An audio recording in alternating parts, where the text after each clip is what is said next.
ಮಳೆಗಾಗಿ ಪ್ರಾರ್ಥಿಸಿ ಮಂತ್ರಾಲಯಕ್ಕೆ ಆರ್ಯವೈಶ್ಯ ಸಮಾಜದ 5ನೇ ವರ್ಷದ ಪಾದಯಾತ್ರೆ. ಅಧ್ಯಕ್ಷ ದರೋಜಿ ನಾಗರಾಜ್ ಶ್ರೇಷ್ಠಿ, ಗಂಗಾವತಿ. ನಾಡಿನಲ್ಲಿ ಉತ್ತಮ ಮಳೆ ಬೆಳೆಯಾಗಲಿ ಮತ್ತು ರೈತರ ಬದುಕು ಸುಭಿಕ್ಷವಾಗಿರಲಿ ಎಂದು ಪ್ರಾರ್ಥಿಸಿ ಆರ್ಯವೈಶ್ಯ ಸಮಾಜದ ಶ್ರೀ ಕನ್ನಿಕಾ ಪರಮೇಶ್ವರಿ ದೇವಸ್ಥಾನ ಮತ್ತು ನವಬೃಂದಾವನ ಭಜನಾ ಮಂಡಳಿಯ ಸಹಯೋಗದಲ್ಲಿ ಆಯೋಜಿಸಿರುವ 5ನೇ ವರ್ಷದ ಮಂತ್ರಾಲಯ ಪಾದಯಾತ್ರೆ ಭಾನುವಾರ ಭಕ್ತಿಪೂರ್ವಕವಾಗಿ ಚಾಲನೆಗೊಂಡಿತು. ಜುಲೈ 19ರಂದು ಬೆಳಗ್ಗೆ 6:30ಕ್ಕೆ ಆರಂಭವಾದ ಈ ಪಾದಯಾತ್ರೆಯು ಜುಲೈ 23ರವರೆಗೆ 5 ದಿನಗಳ ಕಾಲ ನಡೆಯಲಿದೆ. ರೈತರ ಹಿತವೇ ಮುಖ್ಯ ಉದ್ದೇಶ. ಕಾರ್ಯಕ್ರಮಕ್ಕೆ ಚಾಲನೆ ನೀಡಿದ ಆರ್ಯವೈಶ್ಯ ಸಮಾಜ ಮತ್ತು ದೇವಸ್ಥಾನದ ಅಧ್ಯಕ್ಷರಾದ ದರೋಜಿ ನಾಗರಾಜ್ ಶ್ರೇಷ್ಠಿ ಮಾತನಾಡಿ, ಈ ವರ್ಷ ಮಳೆಯ ಅಭಾವದಿಂದ ಕೃಷಿ ಚಟುವಟಿಕೆಗಳಿಗೆ ಹಿನ್ನಡೆಯಾಗಿದೆ. ವರುಣದೇವನ ಕೃಪೆ ಮತ್ತು ಶ್ರೀ ರಾಘವೇಂದ್ರ ಸ್ವಾಮಿಗಳ ಹಾಗೂ ತಾಯಿ ಕನ್ನಿಕಾ ಪರಮೇಶ್ವರಿಯ ಆಶೀರ್ವಾದದಿಂದ ಮಳೆ ಬಂದು ರೈತರು ಸಂತೋಷದಿಂದಿರಲಿ ಎಂದು ಈ ಪಾದಯಾತ್ರೆ ಹಮ್ಮಿಕೊಳ್ಳಲಾಗಿದೆ ಎಂದರು. ಸಮಾಜದ ಒಳಿತಿಗಾಗಿ ಪ್ರಾರ್ಥನೆ. ಭಜನಾ ಮಂಡಳಿಯ ಅಧ್ಯಕ್ಷರಾದ ದರೋಜಿ ನರಸಿಂಹ ಶ್ರೇಷ್ಠಿ ಮಾತನಾಡಿ, ರೈತ ಸುಭಿಕ್ಷವಾಗಿದ್ದರೆ ಮಾತ್ರ ದೇಶ ಸುಭಿಕ್ಷವಾಗಿರಲು ಸಾಧ್ಯ. ಮಳೆಗಾಗಿ ದೇವರಲ್ಲಿ ಮೊರೆ ಹೋಗುತ್ತಿದ್ದು ಈ ಪಾದಯಾತ್ರೆ ಯಶಸ್ವಿಯಾಗಲಿ ಎಂದು ಆಶಿಸಿದರು. ಗುರುಗಳಾದ ಭೀಮಭಟ್ ಜೋಶಿಯವರು ಪಾದಯಾತ್ರೆಗಳಿಗೆ ಆಶೀರ್ವಚನ ನೀಡಿ ನಾಡಿನಾದ್ಯಂತ ಮಳೆ ಬೆಳೆ ಸಮೃದ್ಧಿಯಾಗಿ ನೆಲೆಸಲಿ ಎಂದು ಹಾರೈಸಿದರು. ಈ ಸಂದರ್ಭದಲ್ಲಿ ಹಣವಾಳ ಚಂದ್ರಶೇಖರ್ ಶ್ರೇಷ್ಠಿ, ಚಂದ್ರು ಬನ್ನಿಗೋಳ, ಮಂಜುನಾಥ್ ಹಣವಾಳ, ದತ್ತಾತ್ರೇಯ ಗುಂಡೂರ್, ಪ್ರಹ್ಲಾದ್ ದಮ್ಮೂರ್, ಸುರೇಶ್, ವಾಸವಿ ಮಹಿಳಾ ಮಂಡಳಿಯ ಅಧ್ಯಕ್ಷರಾದ ಶ್ರೀಮತಿ ರುಕ್ಮಿಣಿ, ಭಜನಾ ಮಂಡಳಿಯ ಅಧ್ಯಕ್ಷರಾದ ದಮ್ಮೂರು ಮಂಜುಳಾ, ಸುಮಾಲತಾ, ದೀಪಾ ಬನ್ನಿಗೋಳ್, ವಾಸವಿ ಯುವಜನ ಸಂಘದ ಗೌರವಾಧ್ಯಕ್ಷರಾದ ವೆಂಕಟೇಶ್ ದರೋಜಿ, ಬೆನ್ನೂರ್ ಪ್ರಹ್ಲಾದ್, ಅಧ್ಯಕ್ಷ ಮಂಜುನಾಥ್ ಮತ್ತು ಸದಸ್ಯರು, ಆರ್ಯವೈಶ್ಯ ಸಮಾಜದ ಮುಖಂಡರು, ಭಜನಾ ಮಂಡಳಿಯ ಪದಾಧಿಕಾರಿಗಳು ಮತ್ತು ಉತ್ತಮ ಮಳೆಗಾಗಿ ಪ್ರಾರ್ಥಿಸಿ ಮಂತ್ರಾಲಯಕ್ಕೆ ಆರ್ಯವೈಶ್ಯ ಸಮಾಜದ 5ನೇ ವರ್ಷದ ಪಾದಯಾತ್ರೆ. ಅಧ್ಯಕ್ಷ ನಾಗರಾಜ್ ಶ್ರೇಷ್ಠಿ.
स्वामी पादयात्रा महागणपति प्रार्थना सकल संपद वाप्तिरस्तु मनस्सु प्रार्थನೆ ಮಾಡಿಕೊಳ್ಳಿ ಎಲ್ಲರೂ.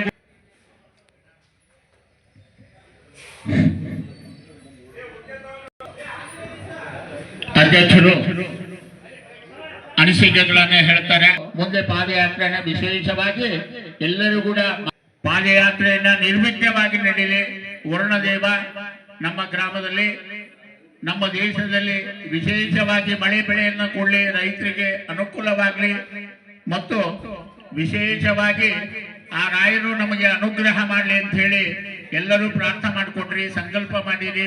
ಅದರ ಪ್ರಕಾರ ನಾವು ಕೂಡ ಪಾದಯಾತ್ರೆಯಲ್ಲಿ ವಿಶೇಷವಾಗಿ ಪಾದಯಾತ್ರೆಯಲ್ಲಿ ಯಾವ ನಿರ್ವಿಘ್ನವಾಗಿ ನಡೀಲಿ ಅಂತ ಹೇಳಿ ವಿಘ್ನೇಶ್ವರಲ್ಲಿ ಪ್ರಾರ್ಥನಾ ಮಾಡಿಕೊಂಡು ವಾಸವಿ ಕನ್ನಿಕಾ ಪರಮೇಶ್ವರಿಯಲ್ಲಿ ಪ್ರಾರ್ಥನಾ ಮಾಡಿಕೊಂಡು ಮುಂದೆ ಪಾದಯಾತ್ರೆಯನ್ನ ಪ್ರಾರಂಭ ಮಾಡ್ತಾ ಇದ್ದೀವಿ. ಅಧ್ಯಕ್ಷರು ಹೇಳ್ತಾರೆ.